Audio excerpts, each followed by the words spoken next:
Presidente, y por último, la semana pasada usted hablaba del Fobaproa. Estaba usted reflexionando, o más bien ironizando, que el expresidente Ernesto Zedillo se equivocó por muy poco al calcular que esta deuda de los banqueros y de los más ricos, también algunas transnacionales, pues nos iba a costar 125,000 millones de pesos, cuando en realidad nos ha costado hasta ahora 3 billones de pesos. Nosotros en Contralínea revisamos los informes más recientes del IPAB y resulta que pues en 21 años, de 2000 a 2021, solo se han recuperado 110,757 millones de pesos por concepto pues de recuperación de bienes y también por venta de bienes del rescate bancario de Ernesto Zedillo. Es decir, ni siquiera el 5% de lo que se ha pagado por este gran latrocinio.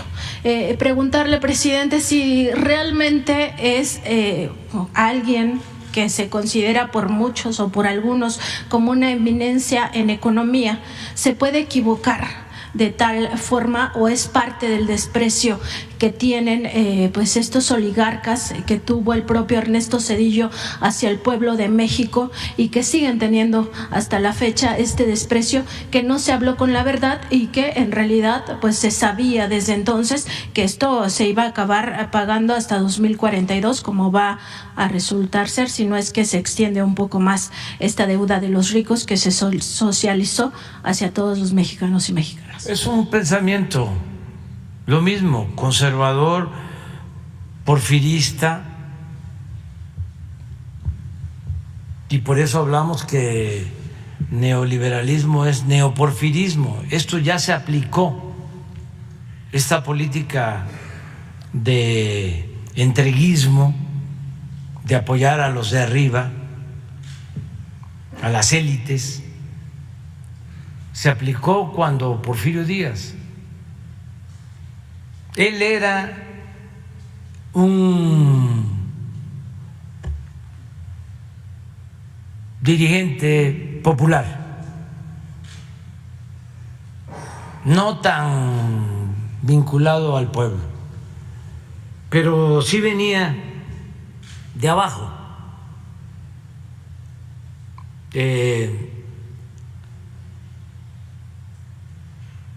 Y se propuso llegar al poder y entrar a la aristocracia de aquel entonces.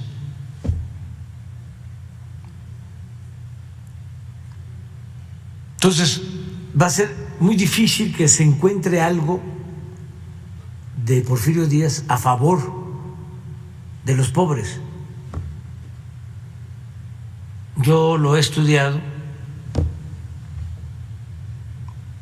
y casi no hay nada. Lo que hay es la justificación de la esclavitud, de decir, ni modo, es muy doloroso, pero se necesita. O es muy doloroso aplicar la leva, es decir, obligar a los jóvenes, a las personas a formar parte por la fuerza del ejército, pero hay que hacerlo. De las cosas que he encontrado, otra cita, nada más que no es directa, tengo una de él directa, en donde se burla de los indígenas, diciendo de que se sentían los dueños de las tierras y que acaparaban la tierra como si fuesen de ellos las tierras. Pues claro que eran de ellos, y por eso había que despojarlos para entregar esas tierras, vemos a lo mismo, a la gente con iniciativa, a la gente que llevara progreso. Entonces el despojo de las tierras de los yaquis, de los mayas, era por eso, con esa idea, con ese ideal. Entonces ahí mandaba a los militares más crueles a cometer crímenes.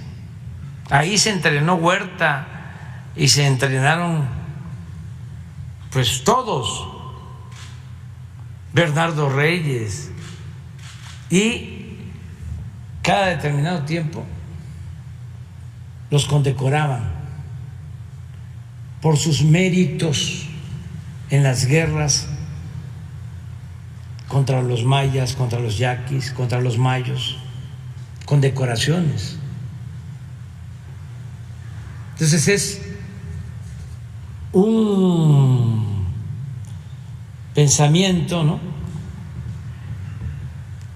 Y él se casa con Carmelita, que era de la aristocracia, hija de Matías Romero, que había estado, para que vean la falsedad en la política, de secretario de Sebastián Lerdo de Tejada, secretario del Interior, lo que es secretario de Gobernación.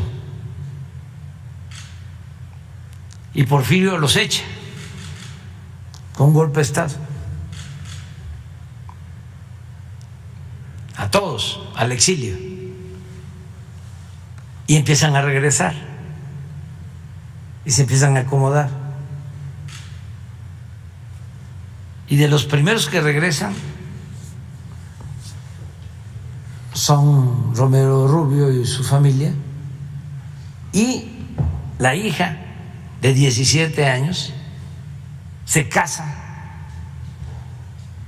con Porfirio, que había enviudado, era viudo, tenía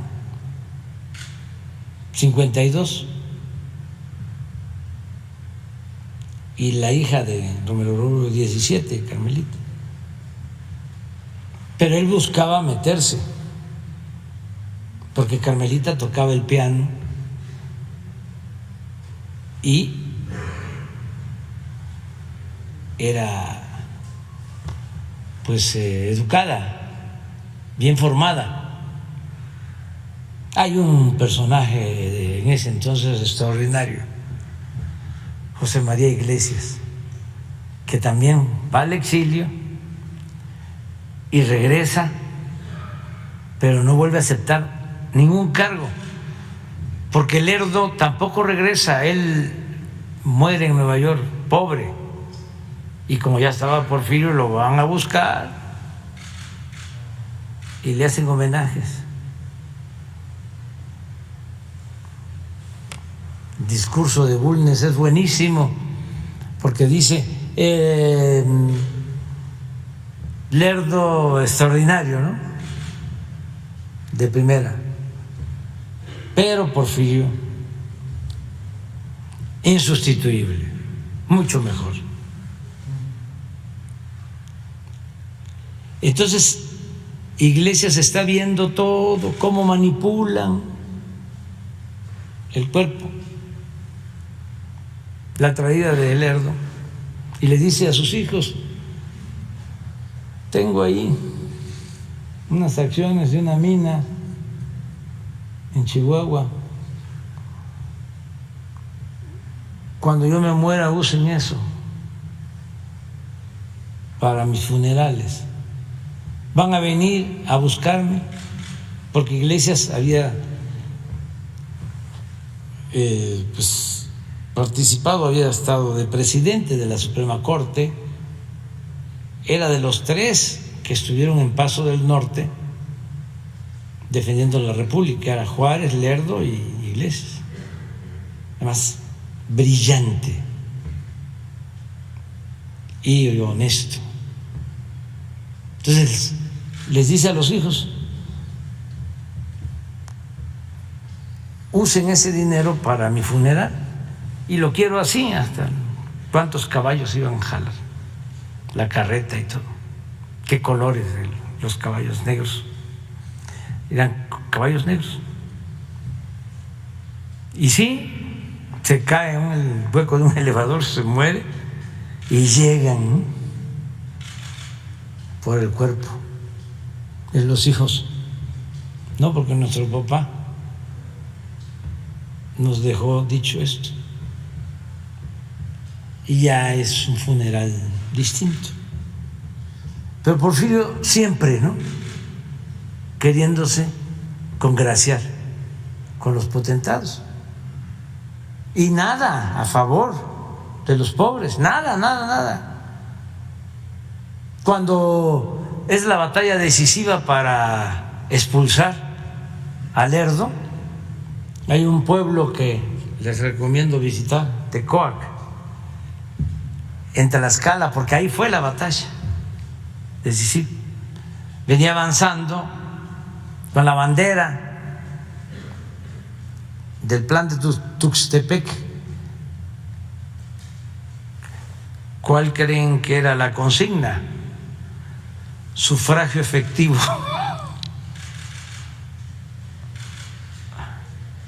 No reelección.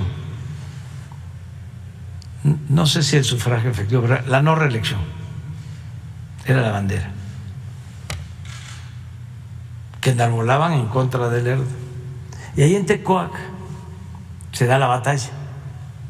Pero antes de la batalla, los pueblos de Tlaxcala tenían conflicto con las haciendas. Entonces los reúne Porfirio y les dice, se sube a una mesa y les dice: si ustedes me ayudan en la batalla, cuando yo llegue al poder, les voy a restituir sus tierras que les han quitado los hacendados. Pues eso es lo único. Y no cumplió. Es lo único. Juárez, que era muy cuidadoso también en el manejo del lenguaje y en sus escritos y todo, sí tiene cosas bellísimas acerca de los pobres. No muchas, pero tiene una buenísima. A ver si la tengo por ahí, sobre los ricos.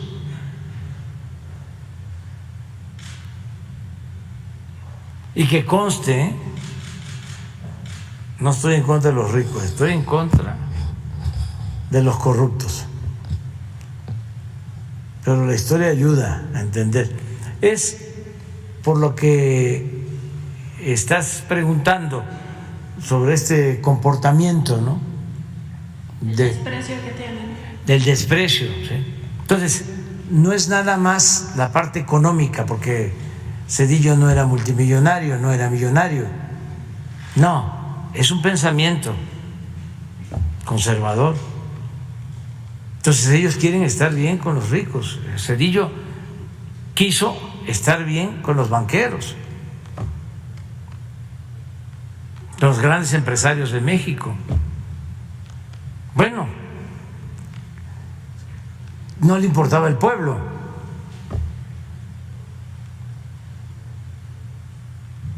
Ni el pueblo pobre, ni el pueblo en general. No le importaba la vida pública, porque si le hubiese importado el pueblo, pues no le deja la deuda que nos dejó, no deja esa deuda. Y si le hubiese importado la vida pública, no hubiese entregado todos los ferrocarriles a 2 empresas extranjeras, con el añadido de que se fue a trabajar a una de esas empresas. Cuando terminó, se fue a trabajar de asesor. Pero decía yo, y no es que finjan. No es para hacerle la barba o por salameros, sino que muchos sienten de que es un gran economista, que fue un extraordinario gobernante. Y ahí es donde hay que decir, primo hermano, sigue tu camino. Gracias, presidente. Bueno, pero no.